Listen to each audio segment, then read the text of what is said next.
Certa manhã, em 1623, misteriosos cartazes nas ruas de Paris chamaram a atenção dos parisienses.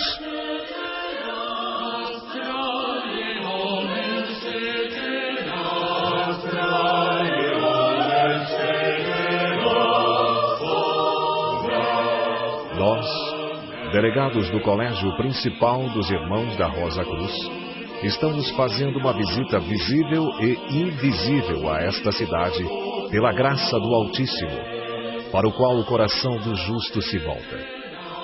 Nós mostramos e ensinamos, sem livros ou sinais, como falar todos os tipos de língua dos países em que desejamos estar, a fim de tirarmos nossos companheiros do erro fatal.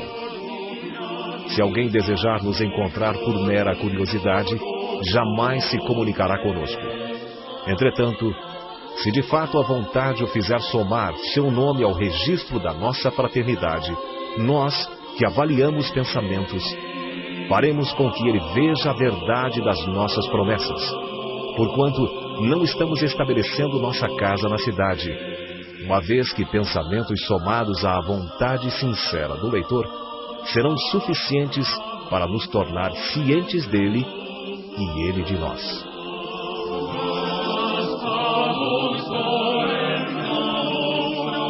Esses cartazes aludiam a uma misteriosa fraternidade, uma sociedade secreta, a Rosa Cruz. Não era a primeira vez que se falava dessa fraternidade. Alguns anos antes, ela já havia publicado 3 manifestos que ficaram famosos no mundo esotérico: o Fama Fraternitatis, o Confessio Fraternitatis e o Bodas Químicas de Christian Rosenkreuz, publicados respectivamente em 1614, 1615 e 1616. Sabemos hoje que esses 3 manifestos foram escritos por um colégio de Rosa Cruzes, o famoso Círculo Tübingen.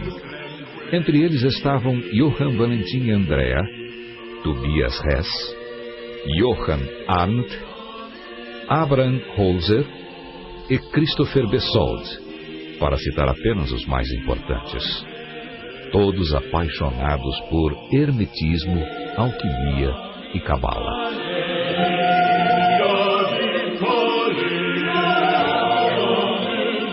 O Fama Fraternitatis visava os líderes políticos e religiosos e os cientistas da época, ao mesmo tempo em que denuncia a situação geral que prevalecia na Europa.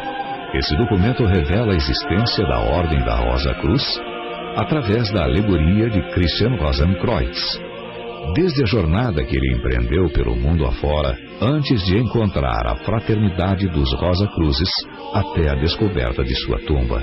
Esse manifesto reclama uma reforma universal.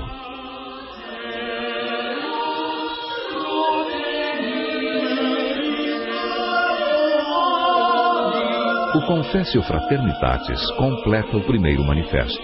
Por um lado, ele insiste na necessidade de regeneração para o homem e a sociedade. Por outro, indica que a fraternidade da Rosa Cruz possui uma ciência filosófica que possibilita alcançar essa regeneração.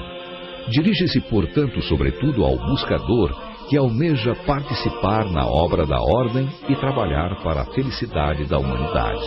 O aspecto profético desse documento deixou muito intrigados os eruditos da época.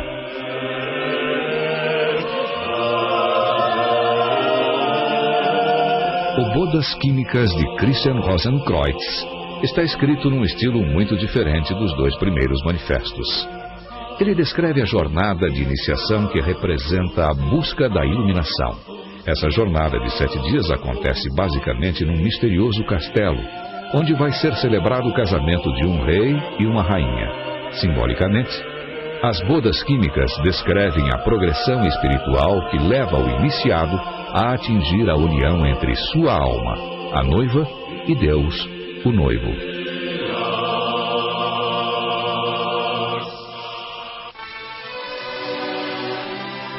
Conforme historiadores, pensadores e filósofos salientaram, a publicação dos 3 manifestos Rosa Cruzes não foi nem trivial, nem inoportuna. Foram publicados num período em que a Europa estava passando por uma crise existencial importantíssima. Estava politicamente dividida e dilacerada por conflitos econômicos. Guerras religiosas causavam sofrimento e desolação, afetando até as famílias. A ciência estava deslanchando e tinha uma orientação materialista. As condições de vida eram miseráveis para a maioria do povo. Por tudo isso, a Rosa Cruz saiu de seu lendário silêncio para clamar por mais humanismo e espiritualidade. Para resumir o ideal que animava a Rosa Cruz do século XVII, podemos citar Comenius, considerado hoje o pai espiritual da Unesco. Desejamos que todos os seres humanos, juntos ou individualmente, velhos ou jovens, ricos ou pobres, nobres ou plebeus, homens ou mulheres, tenham uma educação completa e se tornem seres realizados. Desejamos que sejam plenamente educados e instruídos, não somente nesse ou naquele ponto, mas em tudo o que possa permitir que realizem integralmente sua essência, que aprendam a conhecer a verdade e não ser iludido pelas aparências, a amar o bem e não ser seduzido pelo mal, a fazer o que deve ser feito e se afastar do que deve ser evitado, a falar sabiamente de tudo com todos. Enfim, a sempre tratar as coisas, os homens e Deus com ponderação e não levianamente, e a nunca se desviar de sua meta, a felicidade.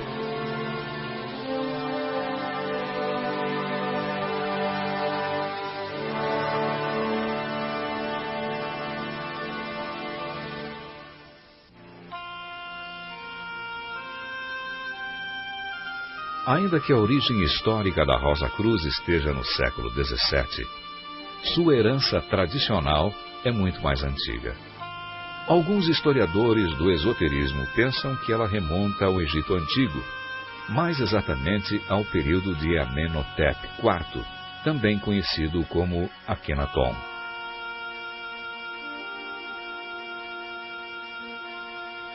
Como confirmado por muitos egiptólogos, nesse período existiam as chamadas escolas de mistérios, onde eram estudados os mistérios do universo, da natureza e do homem.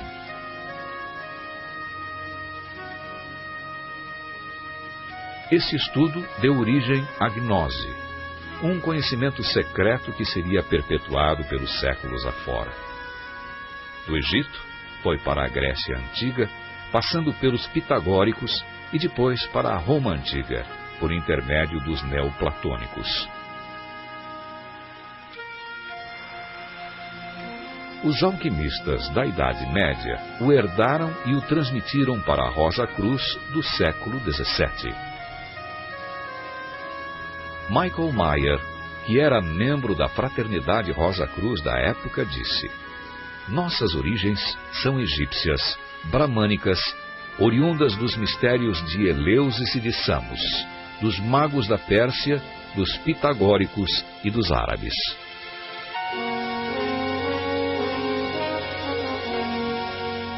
Isso significa que a antiga herança se estagnou no século XVII? Não. Ela se perpetuou pelos séculos seguintes e deu origem a muitos ramos Rosa-Cruzes. No século XVIII, o mais importante era conhecido como Ordem da Rosa Cruz de Ouro do Antigo Sistema. Essa ordem teve muitos membros ilustres, entre os quais o príncipe Frederic Guilhem, o duque Ferdinand de Brunswick, Friedrich Christoph Oettinger e Nikolai Novikov. No século XIX, a Ordem da Rosa Cruz, fundada por Joséphine Peladan, atraiu muita atenção em virtude da exposição de pintura que ele organizou em Paris. Pintores famosos como Charles Fellinger, Jean Delville, Émile Bernard, amigo de Toulouse-Lautrec e Gauguin, Georges Defebvre, Eugène Grasset, expuseram suas obras durante essa exposição. O objetivo explícito dessa Ordem Rosa Cruz era restaurar em todo o seu esplendor o culto do ideal, tendo a tradição como base e a beleza como meio.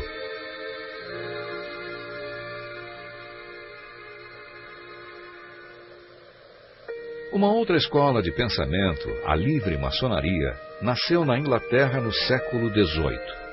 Ainda que atribuindo sua origem tradicional a Irã, suposto arquiteto do Templo de Salomão, ela de fato emprestou muita coisa da Rosa Cruz, que levou a alguns autores como Johann Gottlieb Böll ou Thomas de Quincey a dizer que se tratava de uma emanação do rosacrucianismo. Em todo caso, já em 1757, ela criara o grau do Cavaleiro Rosa Cruz, ainda hoje considerado por alguns ramos maçônicos como um dos de maior prestígio. Entre os membros mais eminentes da livre maçonaria Rosa Cruz dessa época estavam, para citar apenas alguns, o Conde de Saint-Germain, Cagliostro, Jean-Baptiste Villermoz e Martinet de Pasquali. Esse último criou a Ordem dos Zelos Cohen, cujo grau mais elevado era o grau Rosa Cruz.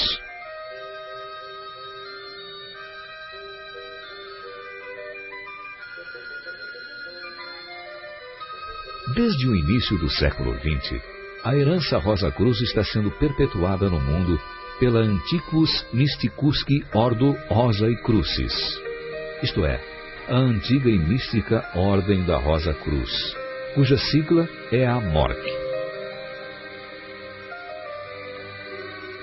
Aberta a homens e mulheres de qualquer nacionalidade, religião e classe social, a AMORC transmite ensinamentos tradicionais, distribuídos em 12 graus. Desde 1915, os ensinamentos são oferecidos de forma escrita e se baseiam na tradição oral da Ordem, tal como nos séculos passados.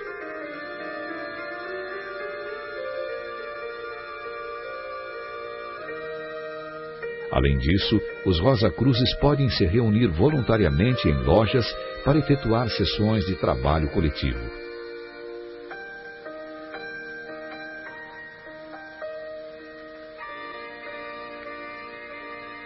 É também nas lojas, cuja decoração é habitualmente inspirada no Egito Antigo, que são conferidas as iniciações aos vários graus.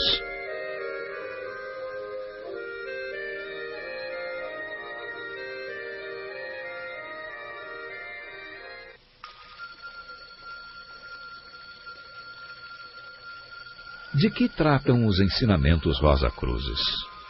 A julgar pela literatura esotérica, eles cobrem um vasto campo e integram os grandes temas da tradição, entre os quais as origens do universo, a natureza de tempo e espaço, as leis da matéria, da vida e da consciência, os mistérios da morte, da vida após a morte e da reencarnação, o simbolismo tradicional e a ciência dos números.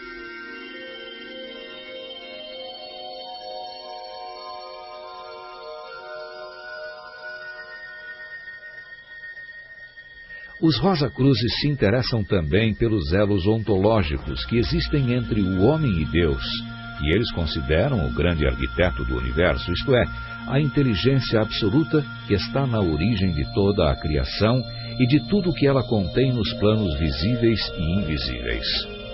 Quanto a isso, seu estudo se concentra mais nas leis divinas do que propriamente em Deus.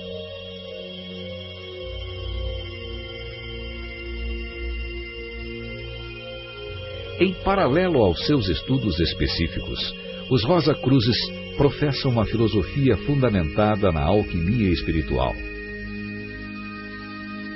Essa forma de alquimia não consiste em transformar metais comuns em ouro, como faziam os alquimistas antigos, mas em transmutar as imperfeições da natureza humana nas suas qualidades opostas, como, por exemplo, orgulho em humildade, egoísmo em generosidade, intolerância em benevolência. Para pôr em prática essa filosofia, os Rosacruzes se empenham em se aprimorar, de modo a se tornarem melhores em suas atitudes e em seus comportamentos.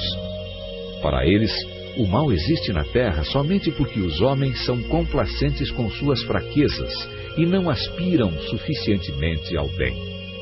O humanismo Rosa Cruz consiste, portanto, em melhorar o mundo, melhorando o indivíduo.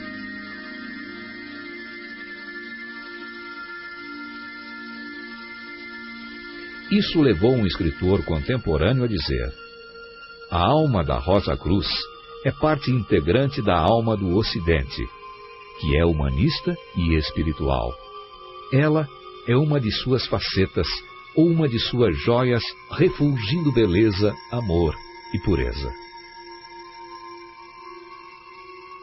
Preocupada com os rumos do mundo e comprometida em contribuir para a sua evolução, a Ordem Rosa Cruz publicou em março de 2001 um quarto manifesto, Oppositio Fraternitatis Rosae Crucis.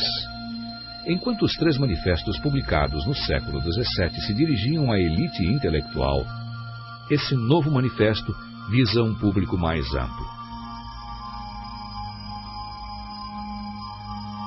Esse manifesto apresenta uma visão global da situação da humanidade, que os Rosa Cruzes julgam muito preocupante. Segundo eles, o mundo se tornou demasiado individualista e materialista, o que explica a crise que ele está enfrentando em muitas áreas.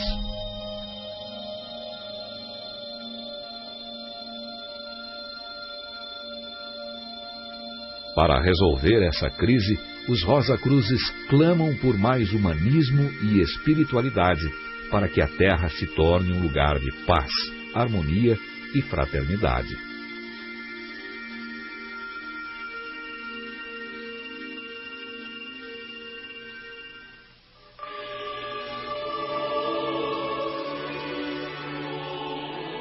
Goethe escreveu: quem casou a rosa com a cruz?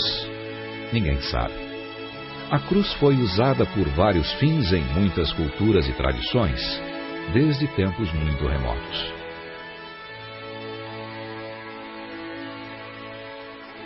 Quanto à rosa, sempre foi um símbolo de graça e amor.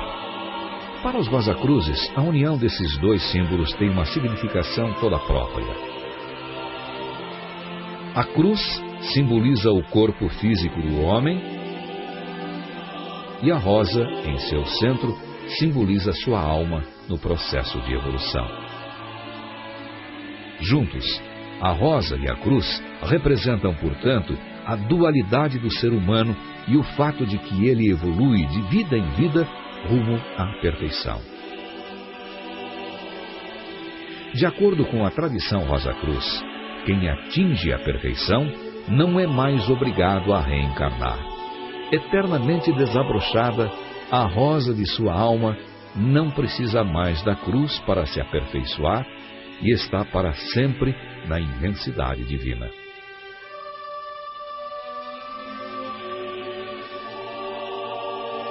Talvez isso possa explicar o significado da misteriosa divisa Rosa Cruz. Ad rosam per crucem, ad crucem per rosam.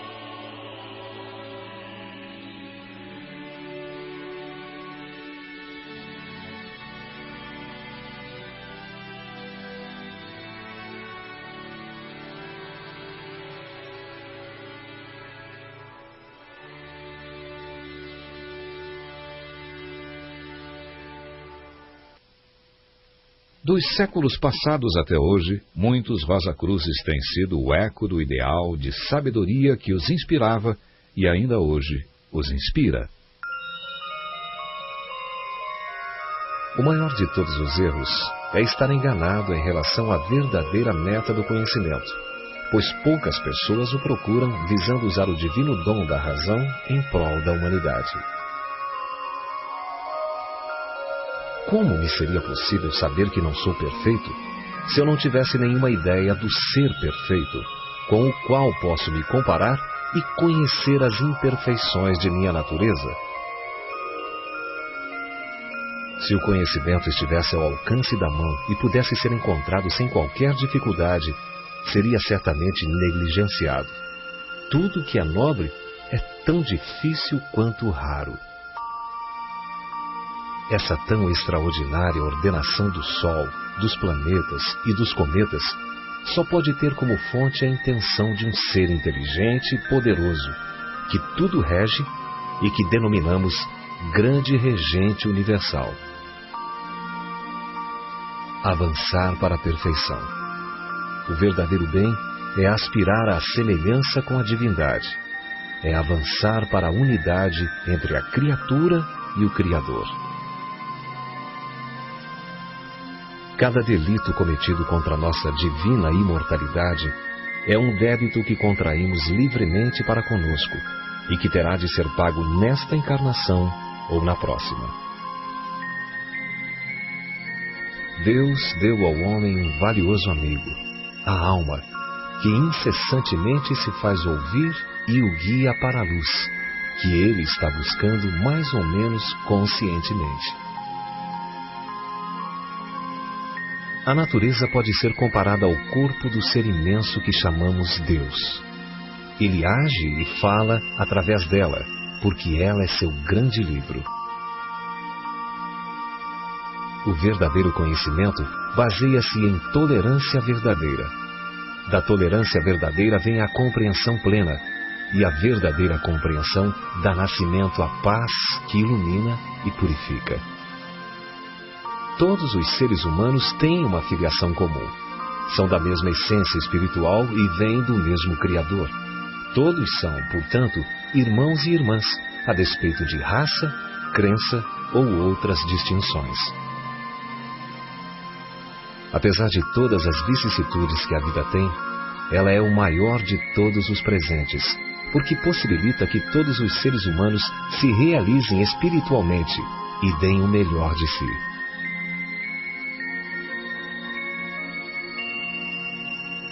Creio em Deus e no amor, porque amo a Deus e porque Deus me permite amar.